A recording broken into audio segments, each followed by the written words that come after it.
He entered the room as if the entire event was for him. A dark suit, a phone in his hand, and that smirk. Blake Hunter, the new owner. We knew he was young, an aggressive investor, as he was described in articles. However, no one expected this. I sat with my notebook on my lap. A habit. Even on my last day, I was ready to write down my tasks. Although inside, I was already feeling anxious. The HR department was gone, and the door was guarded by 2 security guards I hadn't seen before. "Let's start with a short speech," he said. "I don't like to waste time." He spoke quickly, as if reading from a script, about the merger, about the new strategy, about how stability is important in business. Then he paused. He came closer. He looked straight at me. "Women in management are a risk," he said quietly, "and I don't keep risks on staff." I didn't immediately understand that he was talking about me. Then it dawned on me. The CFO is a woman. The commercial director is a woman. The head of the legal department is a woman. And he fired all of us on the spot. No explanation, no paperwork, just, "You're free to go." I stood up, not to argue, just because I couldn't breathe. "Linda," he said with feigned regret, "you've done your part. Now make way for those who aren't afraid of pressure." I didn't say anything, not because I didn't want to, but because I knew that every word would be used against me. When I left the hall, Martha from accounting came up to me. She was an elderly, quiet woman. She just put her hand on my shoulder. "He thinks we're weak," she whispered. "But he's forgotten that the strong don't shout. They come back, in a different way." I said nothing. At the time, I didn't know that those words were the beginning of everything. When I got home, I didn't take off my coat. I just sat down on the edge of the bed and stared at the TV, which was turned off. I felt that if I opened my mouth, I would cry. And if I cried, everything would fall apart. Not because I felt sorry for my job. I felt sorry for myself, because I had allowed this to happen, because I hadn't seen it coming, because I had kept quiet when I should have spoken up.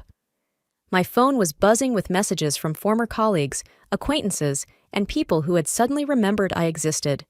They all wrote the same thing. "Shocked. We can't believe it. How are you?" I didn't respond. I didn't want to be part of someone else's surprise. The next day, I got up early, just out of habit. I made coffee and thought, who am I now? Not an employee, not a manager, not part of a team, just a woman who was publicly fired, as a warning to others. I went to the park, again out of habit, to breathe, to listen to the morning silence. And there, on a bench, I saw Claire. Claire was the legal director. She was fired along with me. She always walked with her back straight and carried a heavy leather bag. Now she sat with her hands clasped together, not looking at me when I approached. "He has no right," she said without looking up. "So what?" I asked. "Are we going to court? Against a billionaire? Against a team of lawyers?" She turned to me. "We're not alone. There are 6 of us, and we have papers, records, witnesses. You really think anyone will be interested? Everyone has forgotten. Then we'll remind them. But if you're not ready, I won't push you. I just thought you were the one who wouldn't forget." I didn't answer. But that evening, I took out my notebook again. Not for my to-do list. To write down, "He said I was a risk. I risked 17 years. He risked 1 order. Let's see whose risk turns out to be stupider." The day after my meeting with Claire, I woke up at 3 a.m, for no reason. I just opened my eyes suddenly, as if someone had called me. The window was slightly open, and the room was cold. I didn't close it. I went to the kitchen, put the kettle on, and opened my notebook. On a blank page, I wrote, "What do I know for sure?" And below, "I was good. I wasn't weak. I was convenient, as long as it was convenient for them." For a week, I didn't leave the house without a purpose. I called former colleagues who had left with the same wave. At first, it was just a talk, but the conversations quickly turned into confessions. Some cried, some were angry. But the main thing was that no one knew what to do next. "Do you think the law will protect us?" asked Janet, the head of strategic analysis. "The law is for those who have resources. He has an army of lawyers. What do we have? Facebook posts?" But Claire didn't give up. She gathered us at her house, 6 women who had once formed the backbone of the company's management team. We sat in her living room, each with a cup of tea, as if it were a regular meeting. But there was no relaxation on our faces, only tension.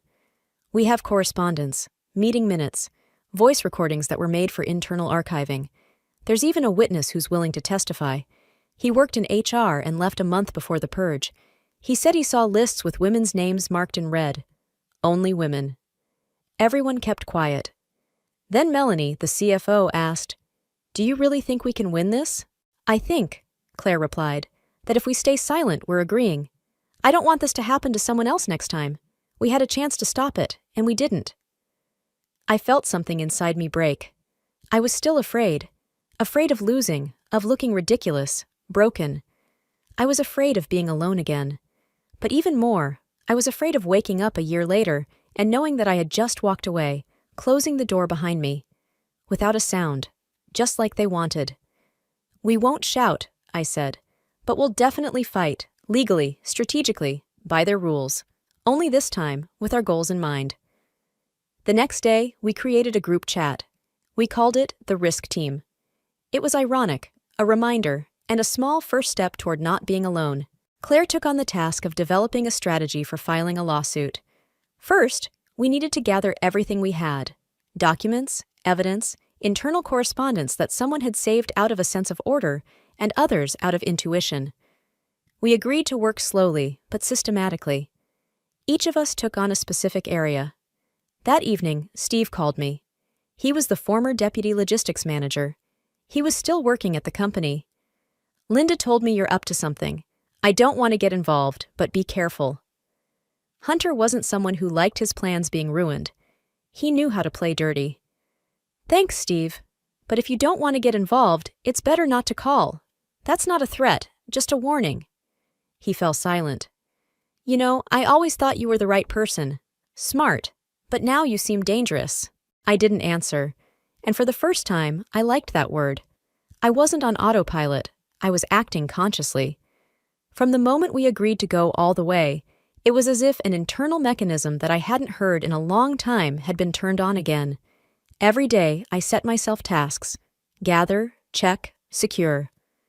We rented a small co-working space in an old office building on the outskirts. Not because we were afraid, but because we needed a neutral, unclaimed address. Hunter was too well connected.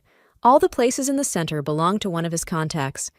Claire brought a heavy folder that smelled like an archive. We spread the documents out on the table: transcripts, audio recordings, scanned letters, markers, sticky notes, flash drives. It felt more like preparing for an exam than for a fight. But there was something reassuring about it. Order.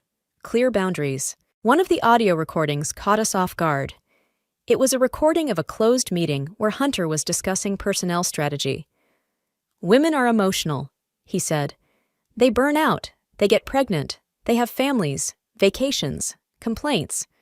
I don't build a business on uncertainty." His voice was clear and confident. No jokes, just politics. After listening, there was a deathly silence. "If I hadn't heard it myself," whispered Melanie. "Now imagine what the public will say," replied Claire. We worked late into the night. Claire planned everything step by step, from gathering evidence to media strategy. So far, so good. We weren't going to go to the press, not yet. But we knew that day would come. A day later, I noticed a black car outside my house, several times. It wasn't blocking the driveway or anything. It was just there. The man inside wasn't looking at me, but I could tell it wasn't a coincidence, I told Claire. She wasn't surprised. "That means we're on the right track. But be careful. He may move from hints to action. He loses when he's not in control, and you've taken control away from him." I pretended I wasn't afraid, but just in case, I changed the locks and wrote down the car's license plate number in my notebook, just so there would be a trace. At the meeting, a couple of days later, we discussed the risks. Claire said bluntly, "Girls, this could drag on. It could get ugly. Someone will back down, and that's okay. But if we keep going, there will be no turning back." Martha, the oldest of us, slowly looked up from her cup. "I've spent my life waiting for someone to speak up for me. I don't want to wait anymore." That evening, we all signed the first official document, A collective statement of intent to file a lawsuit. No fanfare. Just signatures. A dotted line between the past and the future. In the morning, when I left the apartment, I saw that the mailbox was open. The papers were untouched. Just open. Not stolen, but open enough for me to notice. I slammed the lid shut and walked on, without quickening my pace. A threat without form is the most insidious kind. You can't pin it down, you can't complain about it. You just feel it, and you live with it. We decided it was time to bring in another lawyer, an outside, independent one, not from our team. Claire trusted a woman named Dana Reeves. She used to work for the Federal Labor Relations Commission and now consulted on private matters. She had a reputation for being principled and having a sharp, unpleasant manner. But that was exactly what we needed. Our meeting with Dana took place in a small cafe in the back row, away from the windows. It was my first time there, but Dana knew the waitress by name and immediately ordered green tea without sugar. "You have two options," she said, opening the folder we had given her in advance.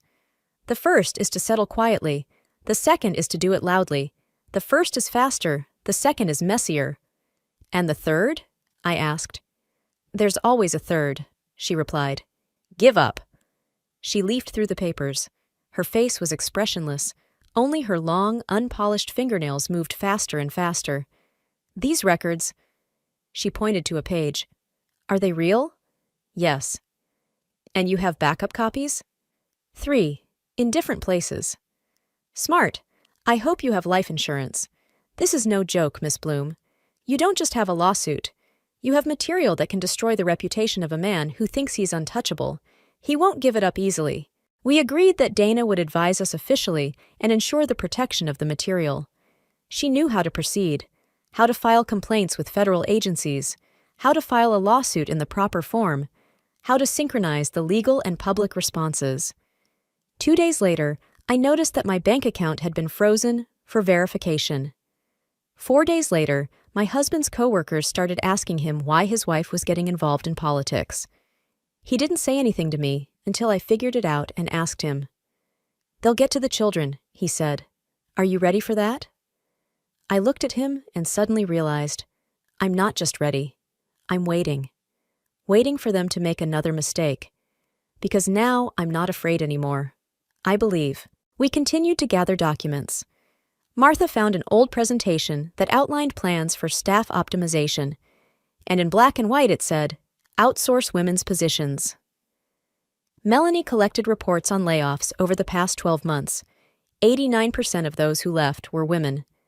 We put together a folder. I stuck a little note on the cover. "We're not raising our voices. We're raising facts." The first one of us broke down after 9 days. It was Janet. She didn't come to the meeting and didn't respond in the chat. Claire went to her house. She came back pale and silent. Then she told us that people had come to Janet's house. They didn't threaten her directly, but they made it clear that her husband's job could be reviewed and that her children could have difficulties with college. I wanted to be angry, but I couldn't. I just exhaled heavily. Janet was the mother of 2 teenagers. She had no other choice. We removed her from the chat, from our correspondence, from our documents.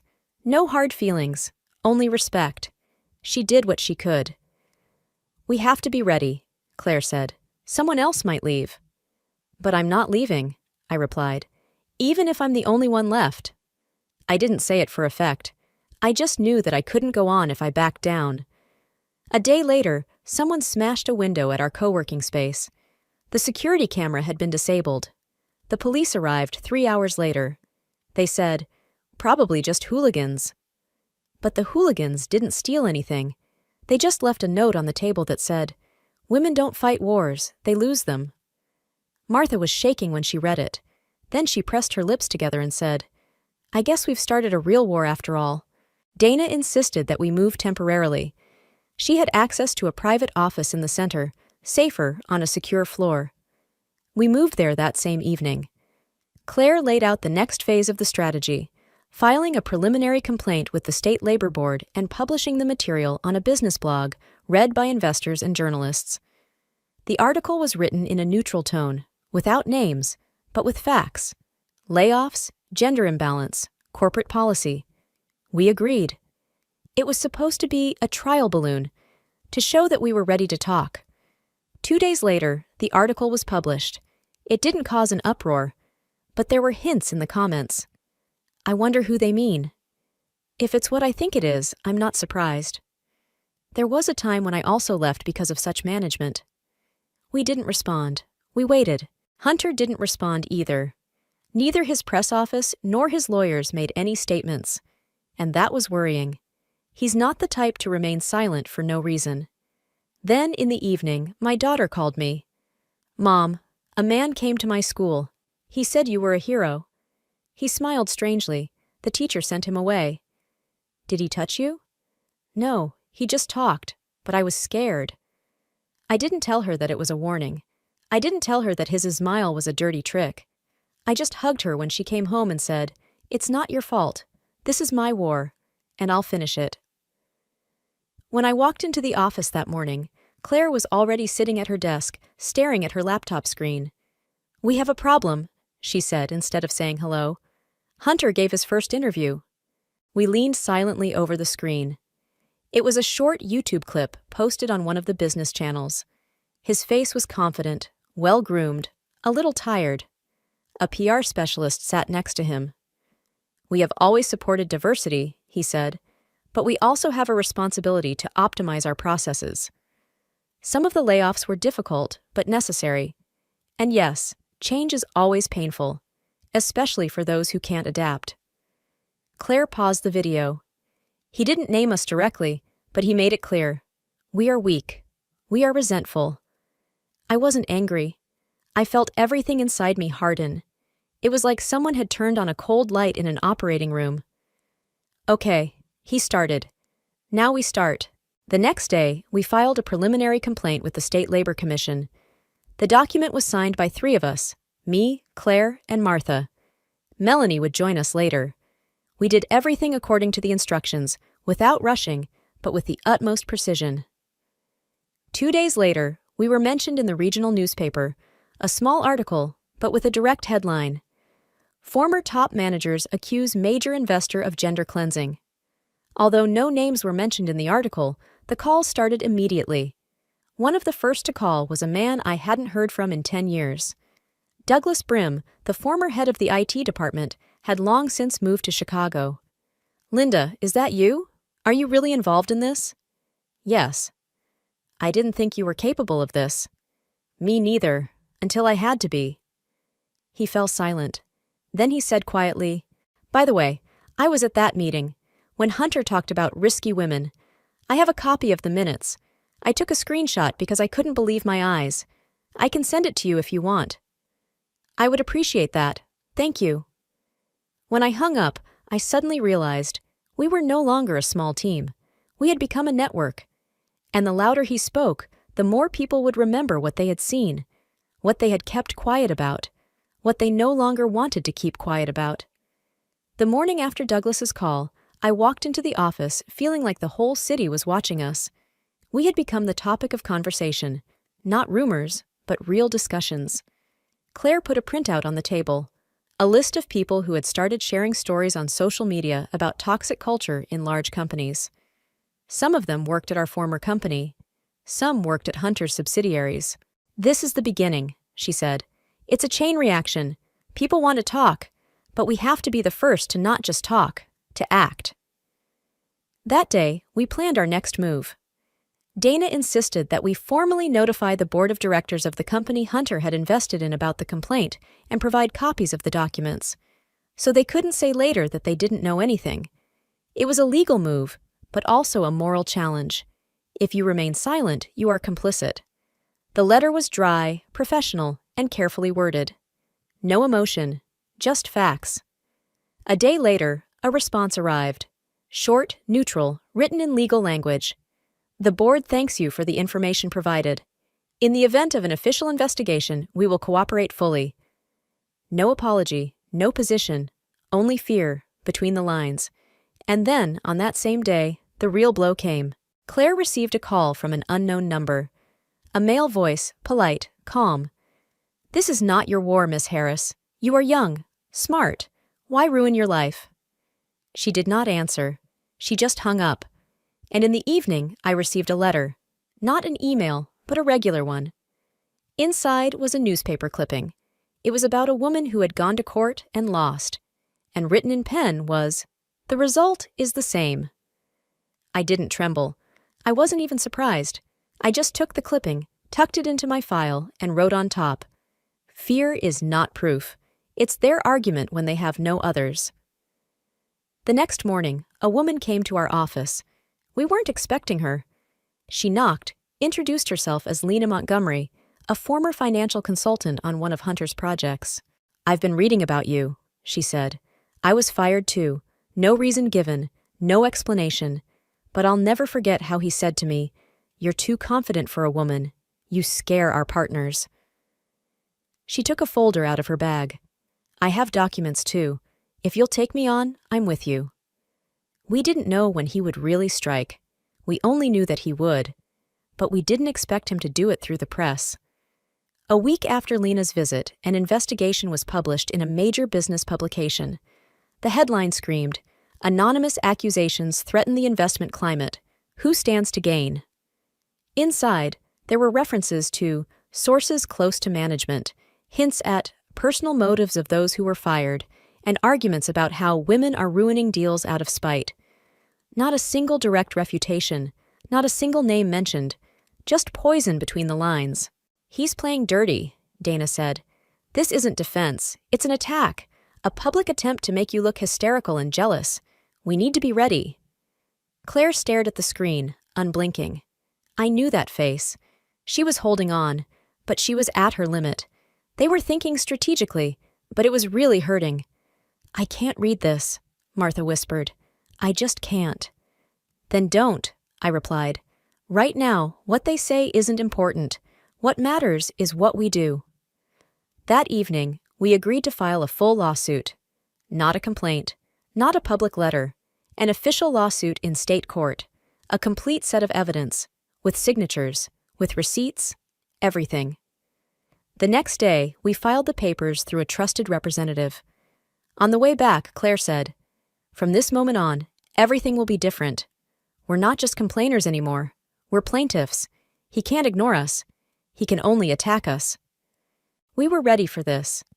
And yet, when my mother called me that morning, a woman who had always kept out of my work, I was taken aback. "Linda, what's going on? My neighbor stopped me today. She says you're suing some billionaire? Are you really getting involved in this?" I exhaled. "Yes, Mom." "Why are you doing this? You could have found another job, lived a quiet life." "I can't live quietly knowing that silence is now approval, and I don't approve." She fell silent. Then she said something I'd never heard her say before.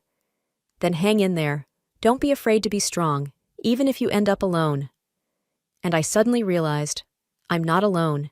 Even when it's scary, I'm not alone. The lawsuit was accepted. We got an official response. "The case has been registered. Now it's all according to procedure." Dana warned us. "It will drag on. It will be exhausting, slow, and dirty. They will drag it out, delay it, look for weak spots." "Your job is not to break down. None of you," she said. "Not in the media, not online, not at home. You are now the face of the process. Don't let them use your emotions against you." We divided up the roles. Who would talk to the press? Who would be responsible for the documents? Who would keep in touch with new witnesses? Yes, we already had witnesses. After the first publications, 3 former employees contacted us, wishing to remain anonymous. One of them was a former IT analyst who still had archives of correspondence. He said simply, "I don't want my sister to end up in the same situation one day. That's enough." And then something we didn't expect happened. Auditors, an independent financial transparency organization, announced an internal audit of one of Hunter's companies. Our complaint was the reason. It was still unofficial, but enough for the media to pick up on it. The next day, the news feeds were buzzing. "This is what he fears most," Dana said. "Money. When his capital is touched, he loses his balance, and he really did lose it." A few hours after the publication, we received a response from his press service. For the first time, it was open and official. It stated that all personnel decisions were based on business logic, that some former employees chose the path of confrontation, and that all allegations will be resolved within the law. Claire smiled. He's not ignoring us anymore. He's defending himself. That means we've hit the mark. I didn't feel triumphant. Just tired. This struggle had been going on for weeks. We lived in a state of constant readiness, as if a fire could break out at any moment. But there was one moment that I remember particularly clearly. In the evening, I went into my daughter's room and kissed her on the forehead. She asked, "Are you going to win?" I thought about it. Then I said, "I don't know, but I'm not going to lose without a fight." The next week, we received notice of the date of the first hearing. It wasn't a substantive hearing, but rather an organizational hearing, a review of positions and presentation of the parties. But even that seemed huge. We weren't just talking. We were being listened to. The preparation was meticulous. Dana didn't let us out of her sight for a minute, rehearsing answers, repeating wording, giving clear instructions. This isn't an interview. This is a court case. Accuracy is important. No drama, just facts. The day before the hearing, we found broken glass in the parking lot next to our office. Nothing was stolen. They just smashed it and left. The surveillance cameras were not working. We didn't report it to the police. It had already become background noise. But something had changed. We started receiving letters, not threats, support. One woman from Texas wrote, "I quit my job a year ago after my boss said that women in sales are a decorative risk. I didn't know what to do. But when I saw you, I remembered that silence doesn't heal." Claire read the letter aloud. Melanie wiped her eyes. I simply said, "That's why we won't back down. No way." The courtroom was quiet. The judge, a stern woman in her 60s, looked at us with cold, businesslike efficiency.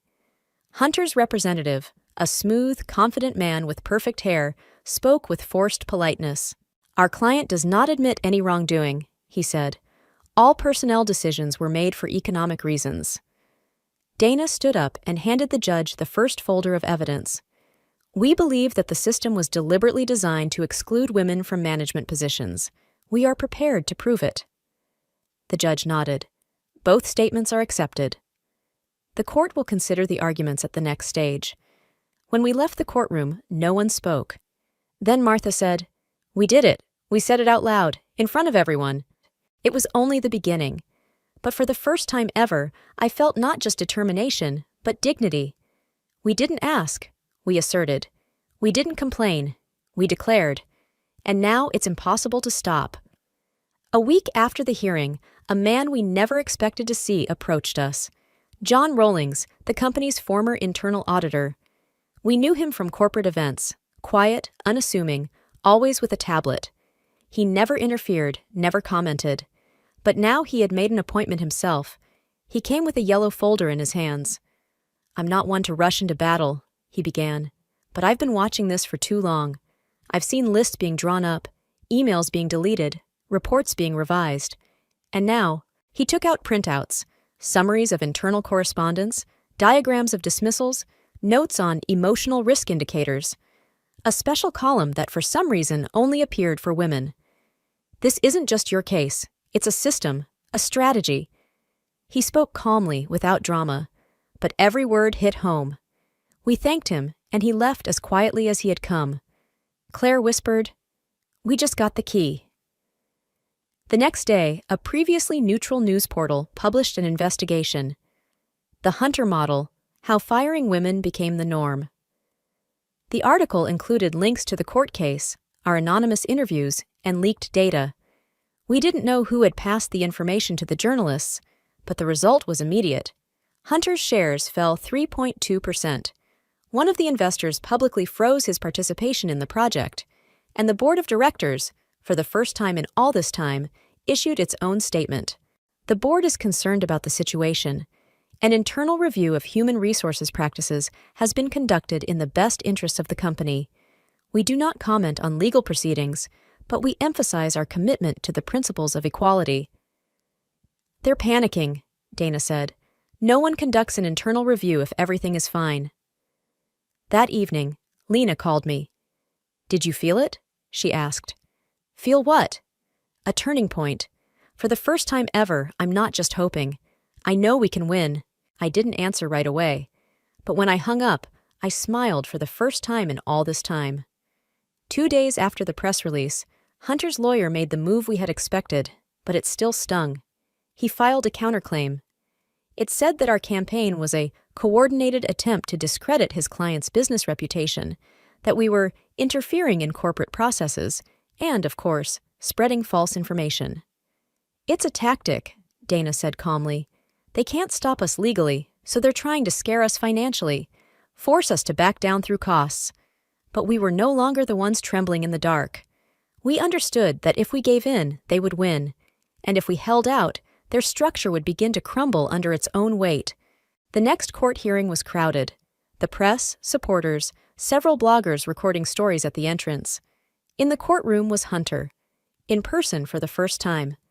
He sat in the front row, clenching his jaw as if trying to suppress an expression of superiority. When I entered, he glanced at me, and I suddenly saw clearly, he didn't think it would go to court. He didn't believe that we, the women he called a risk, would be here.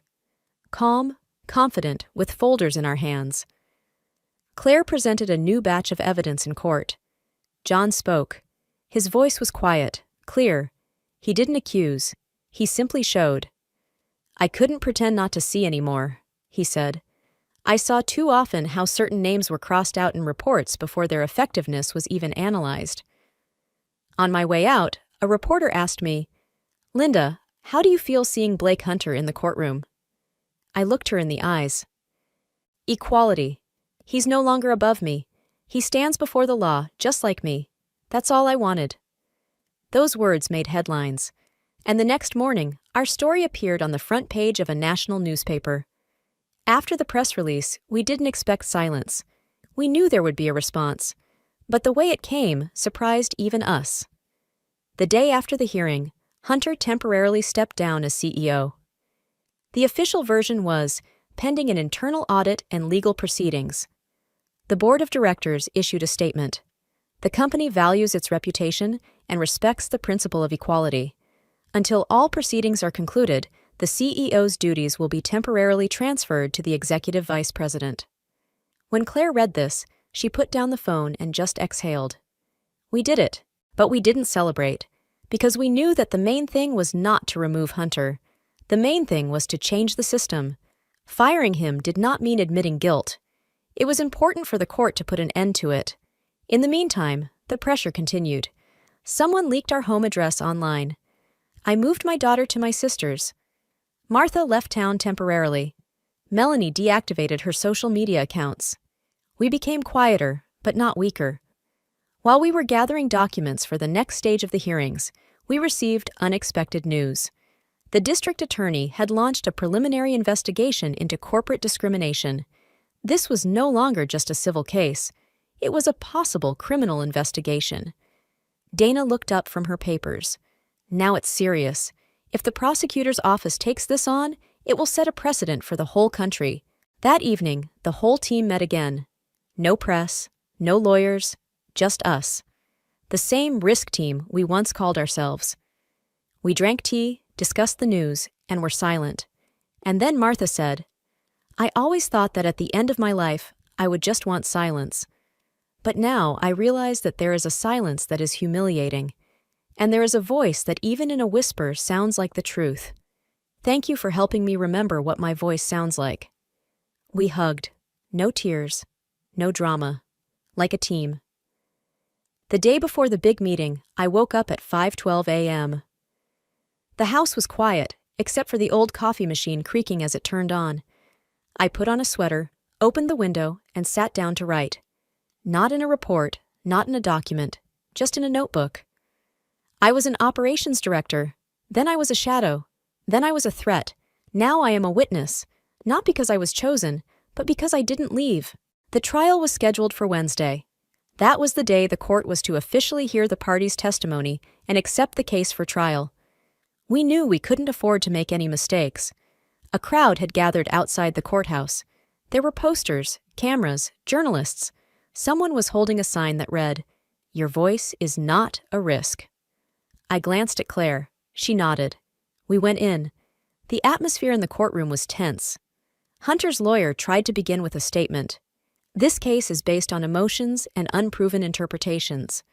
We ask that the evidence be deemed insufficient. Dana stood up calmly. The case file is 437 pages long. More than 100 of those pages are internal company documents provided by former employees. This isn't about emotions. This is about a system, and women whose lives were destroyed under the guise of optimization. The judge listened. Then, without changing her tone, she said, "The court accepts the materials for consideration. A preliminary hearing is expected within 6 weeks." We went outside. Cameras, questions, microphones. But now I felt no fear. I said, "We are not seeking revenge. We are telling the truth. And if the truth scares someone, that's not our fault. It's their mirror." The next day, I received a letter from the board of directors. Given the moral damage caused to the case and the company's reputation by the actions of the former CEO, we invite you to consider participating in a new initiative to build corporate ethics. We would like to invite you to join the supervisory board to... I read it 3 times. I wasn't happy. It wasn't a victory. It was a sign. They understood. Now they were looking for a way to survive in a new reality. I picked up a pen and wrote back, "I am open to discussion, but only after the final court decision. First, the truth. Then, reforms." The verdict was announced on Friday at 10:06 a.m. The court found that the company's actions did indeed constitute systemic gender discrimination. All evidence was deemed admissible. Hunter lost the case. The court ordered compensation to be paid to all participants and required the company to implement an internal gender equality policy under external supervision within 6 months. The courtroom was deathly silent. Even Hunter, sitting in the corner, didn't say a word. He just stared at the table. We didn't jump for joy. We didn't shout. We sat as we had at the beginning, only now with our heads held high. On the way out, I was handed the microphone again. "Do you feel like a winner?" I smiled slightly. "I feel like we've been heard. That's more important." 2 days later, the council called me again. This time it was official. They invited me to a meeting, not with an offer, but with a question. How can we fix what has been destroyed? I agreed, not for the status, but for the women who will come after us and won't want to remain silent. Claire launched a legal initiative to support those facing discrimination. Melanie went into teaching. She now trains future financial analysts on how to recognize bias in algorithms and numbers. Martha moved in with her daughter.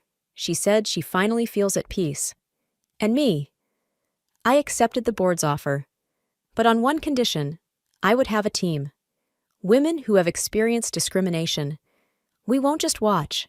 We will change things. On my first day in the new office, I walked into the very same meeting room where I had once heard, "Women are a risk." Now there was a sign on the wall. "The strong don't cry, the strong come back, and they bring others with them." I sat down at my desk, calmly, confidently, and a new chapter began, without threats, without fear, but with a voice that no one could ignore anymore.